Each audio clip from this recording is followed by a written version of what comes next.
Ada hamba-hamba Allah yang tidak sholat itu bukan karena dia ingin masuk neraka, tapi banyak di antara mereka yang tidak sholat itu karena tidak mengerti kalau sholat itu mudah.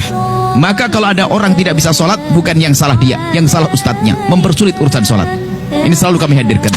Sholat. Saya mau tanya Bu ya, hukumnya sholat pakai pakaian kerja kotor, beroli tapi tidak najis. Assalamualaikum. Baik, termasuk fikih yang pertanyaannya bagaimana sholat dalam keadaan baju beroli, berlumpur, berdaki. Ketahuilah, kita harus mempermudah urusan sholat.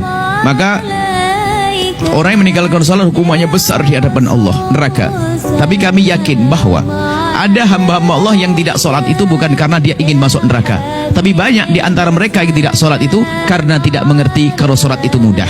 Maka kalau ada orang tidak bisa sholat, bukan yang salah dia, yang salah ustadznya, mempersulit urusan sholat. Ini selalu kami hadirkan.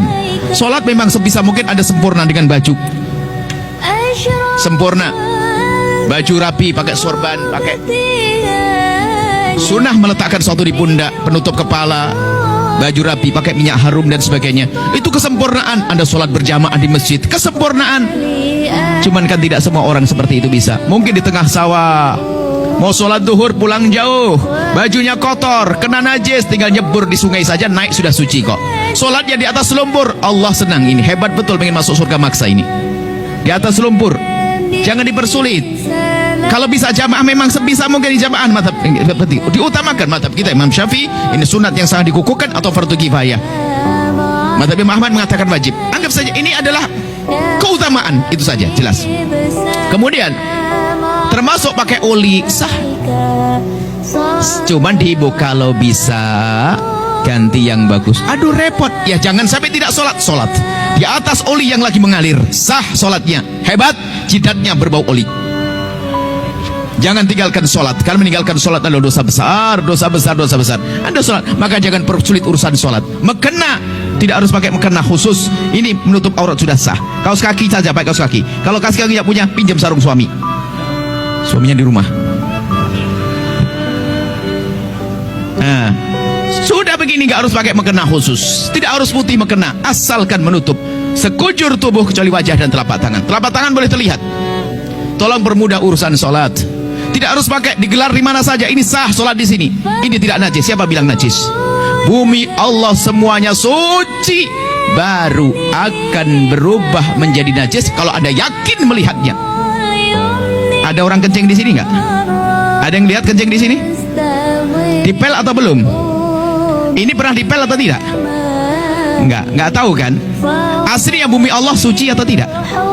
Biarpun tidak dipel berarti tidak akan berubah menjadi najis kecuali ada jamaah kencing di sini berdiri. Pernah lihat atau tidak? Karena tidak pernah melihat, ini suci. Sholat di sini sah, nggak usah pakai sajadah. Sah sholat, nggak usah pakai sajadah. Di jalan raya juga sah, polisi yang ngamuk. Jadi jangan bikin susah sholat itu. Di mana saja, lumpur suci. Ada orang mungkin punya baju bagus, beli baju satu dosen pulang dari Korea, bajunya hem putih bagus semuanya, cuman makainya sebulan sekali, satu Januari 1, Februari 1. Daki hitam, baunya luar biasa. Sah nggak pakai sholat?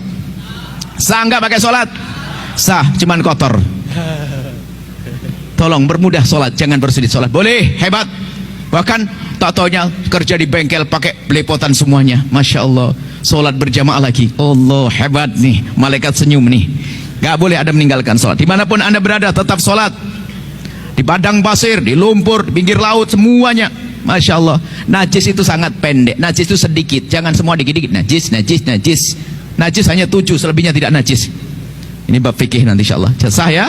Jangan persulit urusan sholat, permudah urusan ibadah. Jangan sampai ada satu pun meninggalkan sholat. Maka termasuk kemudian yang perlu kami hadirkan, mengkosor sholat tadi, mohon maaf.